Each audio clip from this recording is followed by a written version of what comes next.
Alléluia. Shalom frères et sœurs, shalom bien-aimés dans le Seigneur.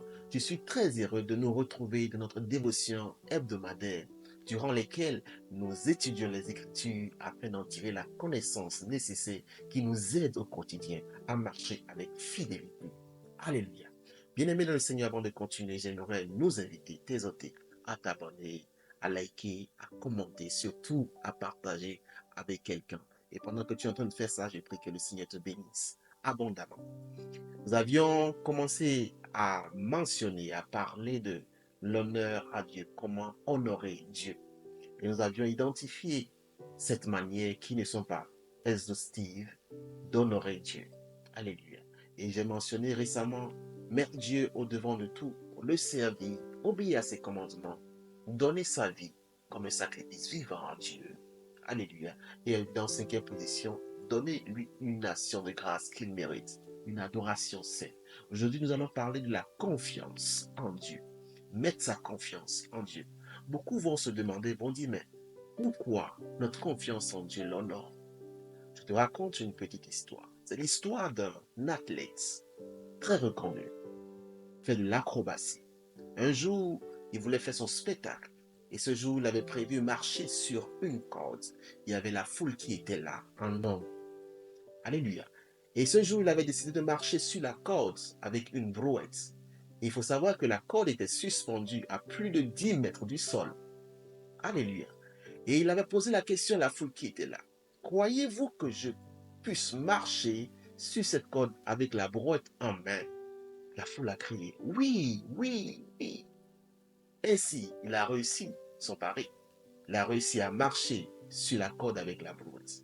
Deuxièmement, il pose la question à la foule de savoir, est-ce que vous croyez que je peux marcher sur la corde avec la brouette en ayant une personne dans la brouette?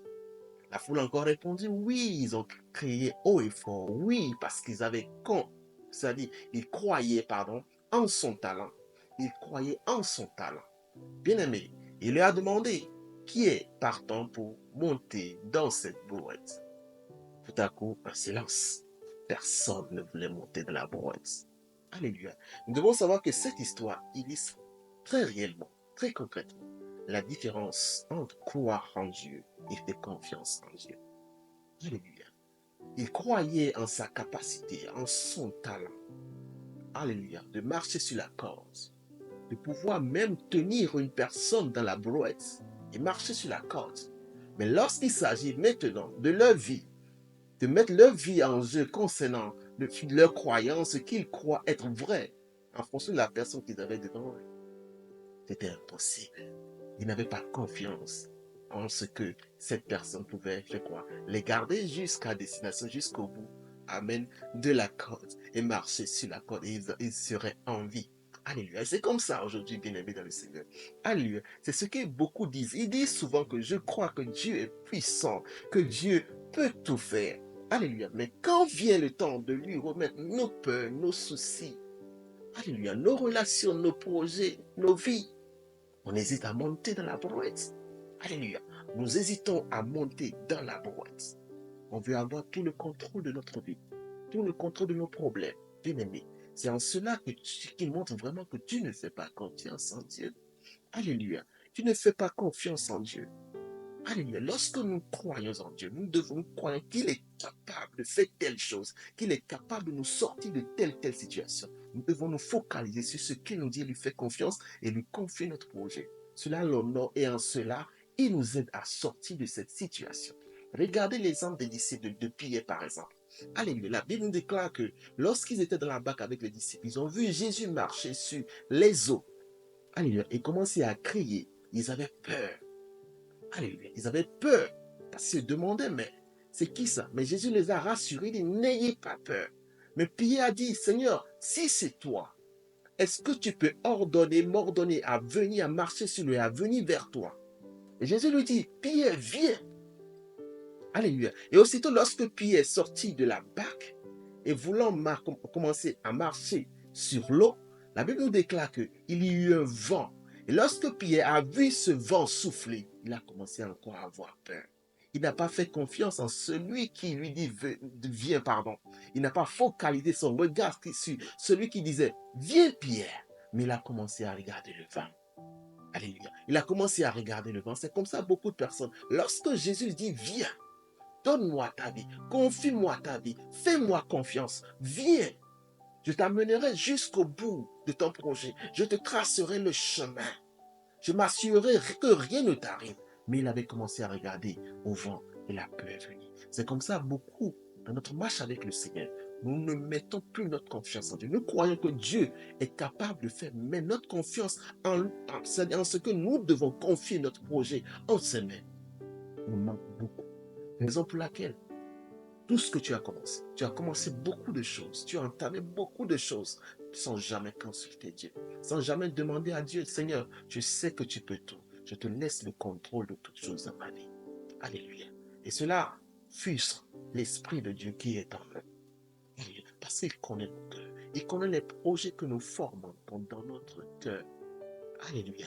Bien-aimé dans le Seigneur, j'aimerais tes autres à partir d'aujourd'hui, et confiance à Dieu. La Bible déclare dans Proverbe chapitre 3, versets 5 à 6 que confie-toi en l'Éternel de tout ton cœur et ne t'appuie pas sur ta sagesse. Reconnais-le dans toutes tes voies et il aplanira tes sentiers. Aussi dans Ésaïe 26, verset 3 au 4, la parole déclare que à celui qui est faible dans ses sentiments, tu assures la paix. La paix parce qu'il se confie en toi. La paix parce qu'il se confie en toi. Confiez-vous en l'Éternel à perpétuité, car l'Éternel est le rocher des siècles. Alléluia. Confie-toi en l'Éternel. Alléluia. Et tu verras comment ta vie, comment tes projets iront de l'avant. Alléluia. Que le Seigneur te bénisse. Nous évoluons avec le 7e élément, le dernier élément, en ce qui concerne, comment honorer Dieu. Il s'agit de faire quoi? De faire du bien et de pratiquer la justice. Aussi, la question qu'on va se poser, pourquoi pratiquer la justice, faire du bien, honore Dieu? Prenons rapidement l'histoire aussi de Josias. La Bible nous déclare que Josias, il a été nommé roi à 8 ans. Et pendant il ne soit nommé roi, alléluia, il y avait eu ces pères qui ont régné. Et pendant le règne de ces pères, ils n'ont pas honoré Dieu. Ils n'ont pas, c'est-à-dire, pratiqué la justice. Ils ont adoré des idoles. Ils ont fait des choses, c'est-à-dire, qui n'ont point plu à l'Éternel. Et lorsque le temps arriva, le temps de Josias, lorsque Josias régnait, allez, la Bible déclare qu'il voulait rebâtir le temple, il voulait reconstruire le temple, arranger certaines choses dans le temple. Et ainsi, les sacrificateurs ont découvert un livre. Et Josias demanda à ce qu'on puisse lui lire ce qui est dans le livre. Et lorsque les sacrificateurs lisaient le livre, alléluia, Josias se rendait compte que tout ce qui était mentionné dans le livre n'était pas mis en pratique par leur père. Alléluia. Et ainsi la Bible déclare qu'il déchira son vêtement, il s'écria parce qu'il savait les conséquences de l'inaction, de la non-pratique de la justice de ses pères, parce que la colère de l'Éternel, allait s'abattre sur le peuple. Alléluia. Et ici, Josias demanda à ce qu'on puisse consulter l'Éternel. Il a envoyé ses sacrificateurs aller parler à un prophète. Et l'Éternel, en parlant à ce prophète, a dit que puisque l'Éternel a vu le fait que l'envie de Josias de vouloir pratiquer la justice, il a commencé à donner des ordres, enlever ceci, enlever cela de tel temps, ramasser, il a commencé à mettre les choses en ordre afin que ce qui était écrit dans l'alliance soit mis en pratique. Alléluia. Ce qui faisait plaisir à Dieu soit mis en place dans son royaume. Et c'est ce qui plut à l'Éternel.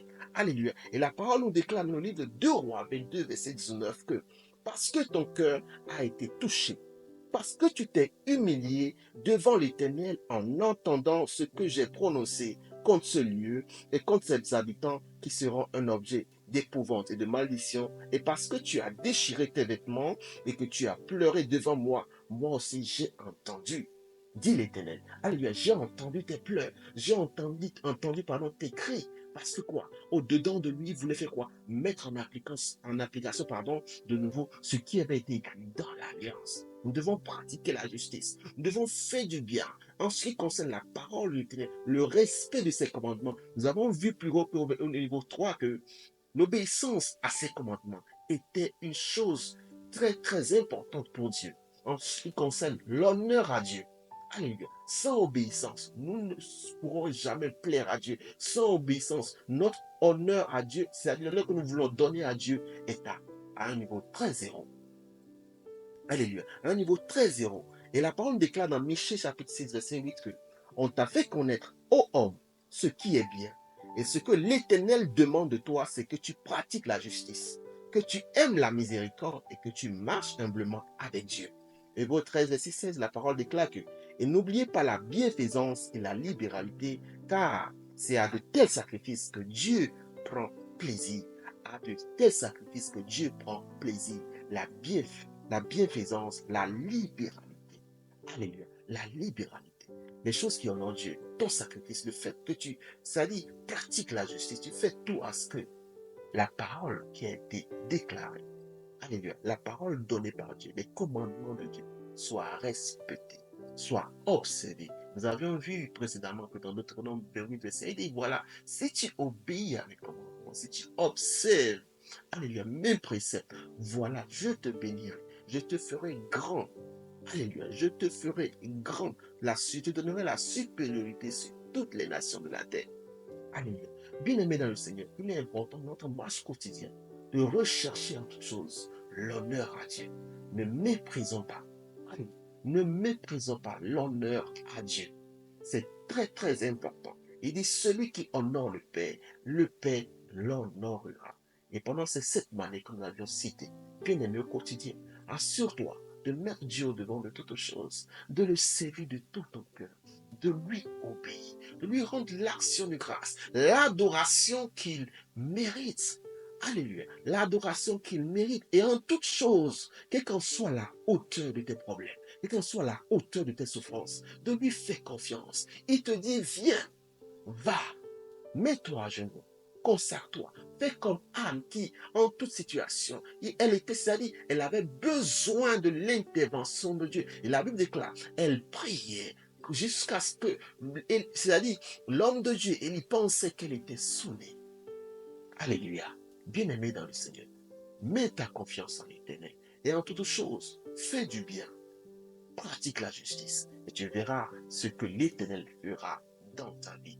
Que le Seigneur nous bénisse, que le Seigneur nous aide à observer tous ces éléments que nous avions mentionnés concernant le fait de l'honorer en toutes choses. Que cette semaine soit une semaine bénie pour toi dans le nom de Jésus-Christ. Que ton aller et que ton retour soient aussi bénis dans le nom de Jésus-Christ. Que Dieu vous bénisse. Que le Seigneur vous fortifie. Shalom. Amen.